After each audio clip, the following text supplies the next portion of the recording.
Most welcome to everyone. Myself, Dr. Vinod Kumar Yadav. I will discuss the diabetes mellitus. First of all, I will discuss what is the diabetes mellitus. Then what type of the diabetes mellitus, what is the sign and symptom of the diabetes mellitus, what is the lab investigation of the diabetes mellitus, and what is the complication of the diabetes mellitus. Then after I will discuss the treatment of the diabetes mellitus. तो सबसे पहले हम बात करते हैं diabetes mellitus क्या होता है। डायबिटीज मेलाइटस एक मेटाबॉलिक डिसऑर्डर है जिसे मेटाबॉलिक सिंड्रोम भी बोलते हैं। It is due to the absolute और relative deficiency of the insulin. इसमें या तो इंसुलिन का सिक्रीशन डिक्रीज कर जाएगा या इंसुलिन का सिक्रीशन प्रॉपर होगा या अधिक अमाउंट में होगा, बट जो पेरिफेरल टिश्यू है उसमें रेजिस्टेंस डेवलप हो जाएगा इंसुलिन के अगेंस्ट। ये डायबिटीज मेलाइटस 2 टाइप के होते हैं। पहला टाइप 1 डायबिटीज मेलाइटस जिसे इंसुलिन डिपेंडेंट डायबिटीज मेलाइटस बोलते हैं। सेकंड टाइप 2 डायबिटीज मेलाइटस जिसे non insulin dependent diabetes mellitus बोलते हैं। टाइप 1 डायबिटीज मेलाइटस में बॉडी में ऑटो इम्यून एंटीबॉडी बन जाती है बीटा सेल के अगेंस्ट। पेंक्रियाज में बीटा सेल पाई जाती है, उसके अगेंस्ट जो है ऑटो एंटीबॉडी बन जाती है। ये ऑटो एंटीबॉडी बीटा सेल को धीरे धीरे डिस्ट्रॉय करने लगती है। जब ये डिस्ट्रक्शन 80 to 90% तक पहुंच जाता है तो डायबिटीज मेलाइटस के साइन एंड सिम्टम डेवलप होते हैं और इसका एज ऑफ ऑनसेट जो होता है लेस देन 30 ईयर में मोस्ट कॉमनली पाया जाता है। Most commonly age of onset जो होता है वह लेस देन 30 ईयर के उम्र के लोगों में पाया जाता है। ये 10% केसेज इसके पाए जाते हैं और इसका मेजर जो कॉम्प्लिकेशन होता है वो डायबिटिक कीटो एसिडोसिस होता है। डायबिटिक कीटो एसिडोसिस टाइप 1 और टाइप 2 दोनों में डेवलप होता है, बट जो most common complication type 1 diabetes mellitus का होता है। टाइप 2 डायबिटीज मेलाइटस का जो एज ऑफ ऑनसेट होता है मोर देन 30 ईयर होता है और टाइप 2 डायबिटीज मेलाइटस में इंसुलिन के अगेंस्ट पेरिफेरल सेल रेजिस्टेंस हो जाते हैं, जिससे जो है ग्लूकोज की एंट्री पेरिफेरल सेल जैसे एडिपोज टिश्यू, हेपेटिक सेल और मसल सेल में एंट्री ग्लूकोज की एंट्री नहीं हो पाती है, तो सेल को सेल स्टार्वेशन फेज में चला जाता है।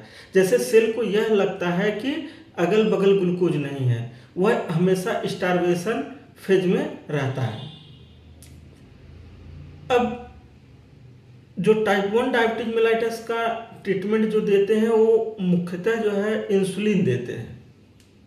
टाइप 2 डायबिटीज मेलाइटस में जो ट्रीटमेंट करते हैं उसमें exercise, yoga, diet modifications, drug और इंसुलिन एडवाइस करते हैं। अब हम बात करते हैं sign and symptom of the diabetes mellitus.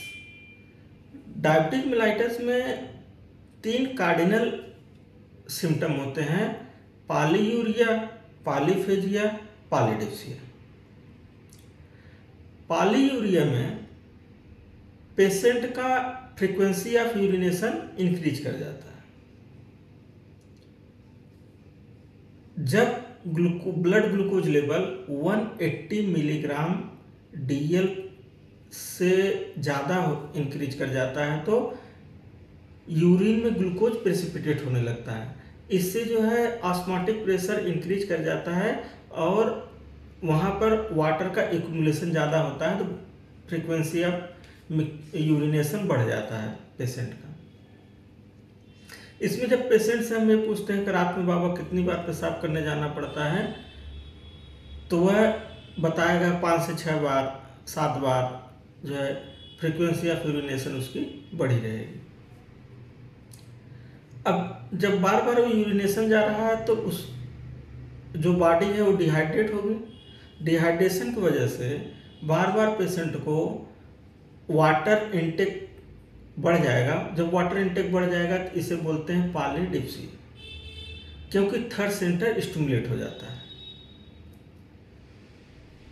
अब सेल के अराउंड ग्लूकोज है due to deficiency of insulin और due to resistance of the insulin. Glucose का इंटेक सेल के अंदर नहीं हो पाता है। जब ग्लूकोज का इंटेक सेल के अंदर नहीं हो पाता है तो सेल को ऐसा लगता है कि सेल के अराउंड ग्लूकोज है ही नहीं, तो जो हंगर सेंटर है वह स्टिमुलेट होता है, और हंगर सेंटर की स्टिमुलेट होने की वजह से एक्सेसिव ईटिंग पेशेंट करने लगता है, मतलब बार बार उसे भूख लगती है, तो पॉलीफेजिया बोलते हैं। इसके साथ एसोसिएटेड सिम्टम होते हैं। एसोसिएटेड सिम्टम में जैसे tingling and numbness of the hand and feet, इसके बाद fatigue and weight loss, blood vision, इसके बाद slow healing of the cut and wounds, कहीं चोट लग जाए या कहीं घाव हो जाएगा तो पेशेंट की जो हीलिंग होगी वह एंटीबायोटिक चलाने के बाद बहुत स्लो होगी या प्रॉपर नहीं होगी। इसके बाद उसका जो यूरिन है वो कल्चर मीडिया की तरह काम करने लगा है, इसलिए उस पेशेंट को यूटीआई के चांसेस बढ़ जाएंगे। वेजाइनल इन्फेक्शन भी होगा, निमोनिया होगा, तो ये सब उसके जो है साइन एंड सिम्टम पेशेंट में होंगे। अब हम लैब इन्वेस्टिगेशन की बात करते हैं। लैब इन्वेस्टिगेशन में सबसे पहले जब पेशेंट अप्रोच करेगा तो उसका रैंडम ब्लड हम ग्लूकोज लेवल कराते हैं। रैंडम ब्लड ग्लूकोज लेवल अगर 200 मिलीग्राम पर डीएल से ज़्यादा हो या उसके साथ उसको सिम्टम आ रहे हों, सिम्टम प्लस 200 मिलीग्राम पर डीएल से ज़्यादा अगर रैंडम ब्लड ग्लूकोज लेवल है तो उस पेशेंट को हम लेबल कर देते हैं डायबिटीज मेलाइटस। अब दूसरा इन्वेस्टिगेशन हम कराते हैं fasting and PP. Blood glucose जो फास्टिंग लेवल होता है वह मोर देन 126 मिलीग्राम पर डीएल से ज़्यादा हो और post prandial blood glucose level 200 milligram पर डीएल से ज़्यादा हो तो उस पेशेंट को हम लेबल्ड करते हैं एज ए डायबिटीज। अब तीसरा इन्वेस्टिगेशन हम कराते हैं HbA1c। HbA1c मोर देन 6.5% से अगर ज़्यादा हो तो उसे हम लेबल्ड करते हैं कि यह पेशेंट डायबिटीज का है। HbA1c को ग्लाइकेटेड हीमोग्लोबिन बोलते हैं। इसे ग्लाइकेटेड हीमोग्लोबिन इसलिए बोलते हैं क्योंकि इसमें non enzymatic attachment of glucose होता है। Non enzymatic attachment of glucose means होता है कि जो ग्लोबिन प्रोटीन होती है उसमें जो है वैलिन नामक अमीनो एसिड पाई जाती है, उसके यन टर्मिनल वैलिन के यन टर्मिनल से ग्लूकोज जाके अटैच्ड होता है। और लाइफ साइकिल जो आरबीसी की होती है वह एवरेज लाइफ साइकिल 120 डेज होती है। इसलिए HbA1c का जब हम एक बार इन्वेस्टिगेशन कराते हैं तो उसके आफ्टर 2 to 3 मंथ और 3 मंथ के बाद हम जो है कि दोबारा हम फिर HbA1c रिपीट कराते हैं। अब चौथा इन्वेस्टिगेशन जो हम कराते हैं वो फास्टिंग इंसुलिन लेवल कराते हैं। फास्टिंग इंसुलिन लेवल से हम यह पता करते हैं कि यह टाइप 1 है या टाइप 2 है। अगर फास्टिंग इंसुलिन लेवल डिक्रीज है पेशेंट कोई मेडिकेशन नहीं लिया है, कुछ भी नहीं खाया हुआ है, तो अगर फास्टिंग इंसुलिन लेवल हम करा रहे हैं तो फास्टिंग इंसुलिन लेवल अगर कम है तो वह टाइप 1 डायबिटीज होगा, और अगर फास्टिंग इंसुलिन लेवल बढ़ा हुआ है तो वह टाइप 2 डायबिटीज मेलाइटस का पेशेंट होगा जो है। अब इसके कॉम्प्लिकेशन की बात करते हैं कि क्या क्या कॉम्प्लिकेशन होंगे जब डायबिटीज होगा, तो उसके क्या क्या कॉम्प्लिकेशन होंगे। तो डायबिटीज होगा तो पहले जो है डायबिटिक कीटो एसिडोसिस होगा। Diabetic keto acidosis most common जो कॉम्प्लिकेशन होता है वह टाइप 1 डायबिटीज मेलाइटस का होता है। टाइप 2 डायबिटीज मेलाइटस में भी डीके होता है, बट जो है कि उसमें कम होता है। अब हाइपर ऑस्मोलर हाइपरग्लाइसेमिक स्टेट होगा। इसके बाद इन्फेक्शन बढ़ जाएंगे, जैसे यूटीआई है, निमोनिया है, कार्डियोवैस्कुलर डिजीज जैसे हार्ट फेलोर या जो है CVA cerebrovascular accident, peripheral vascular diseases, ये सब के चांसेस जो है बढ़ जाते हैं डायबिटीज के पेशेंट में। अब हम बात करते हैं ट्रीटमेंट की। फर्स्ट ऑफ ऑल जब पेशेंट हमको अप्रोच करता है तो अगर उसका जो है blood sugar level border line पर है या बॉर्डर लाइन से के आसपास है तो हम उसको जो है exercise, yoga, diet modification, weight loss, यह सभी चीज़ें एडवाइज करते हैं। उसको बोलेंगे 30 मिनट तक आप एक्सरसाइज, योगा करिए। डाइट मॉडिफिकेशन में लो ग्लाइसेमिक इंडेक्स वाली चीज़ें खाइए, जैसे दाल हो गया, रोटी हो गई, हरे पत्तेदार सब्जी हो गई, सलाद हो गया, जो ग्लूकोज लेवल को धीरे धीरे बढ़ाते हैं, ऐसी चीज़ों को खाना है। इसके बाद वेट लॉस के लिए बोलेंगे कि मतलब अपनी वजन को कम रखें, क्योंकि ओबिसिटी भी काज करता है, इंसुलिन रेजिस्टेंस बढ़ाता है ओबिसिटी, और जब इंसुलिन रेजिस्टेंस होगा तो टाइप 2 डायबिटीज मेलाइटस डेवलप होने के चांस बढ़ेंगे। तो हम उसको जो है वेट लॉस के लिए बोलेंगे। इसके बाद इस पेशेंट को 3 मंथ तक फॉलोअप करेंगे। 3 मंथ तक फॉलोअप करने के बाद उसका जो है HbA1c कराएंगे। HbA1c अगर कंट्रोल्ड है तो ठीक है, अगर HbA1c कंट्रोल्ड नहीं है तो उस पेशेंट को हम जो है कि ड्रग एडवाइज करेंगे। ड्रग में फर्स्ट ऑफ ऑल उसको जो है मेटफॉर्मिन हम एडवाइज करेंगे।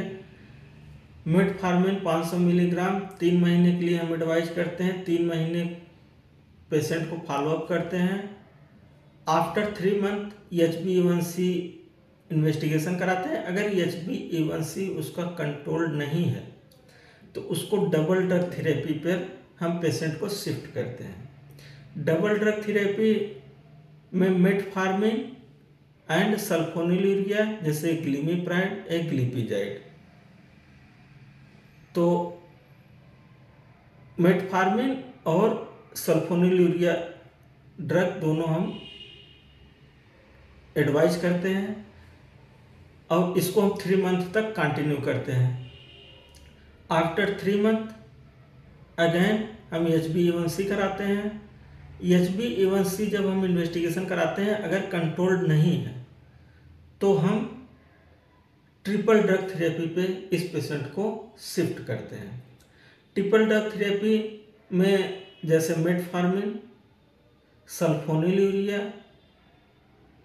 प्लस पायोग्लिटाजोन और DPP4 इनहिबिटर और SGLT2 इनहिबिटर। तो इन तीनों ड्रग को हम जो है एडवाइज करते हैं फॉर 3 मंथ तक।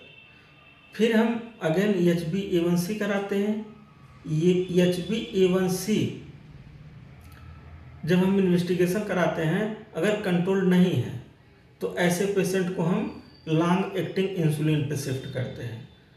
Long acting insulin 0.1 international unit पर केजी बॉडी वेट से हम स्टार्ट करते हैं। अगर लॉन्ग एक्टिंग इंसुलिन से भी इसका ब्लड ग्लूकोज लेवल कंट्रोल नहीं है तो हम short acting insulin, human regular insulin या मिक्सटार्ड, या जो पेशेंट एडमिटेड हैं उसमें स्लाइडिंग स्केल के अकॉर्डिंग हम जो है इंसुलिन को स्टार्ट करते हैं जो पेशेंट एडमिटेड होते हैं। तो इस तरह हम जो है कि डायबिटीज का ट्रीटमेंट प्रॉपरली करते हैं। Thank you for the watching my video.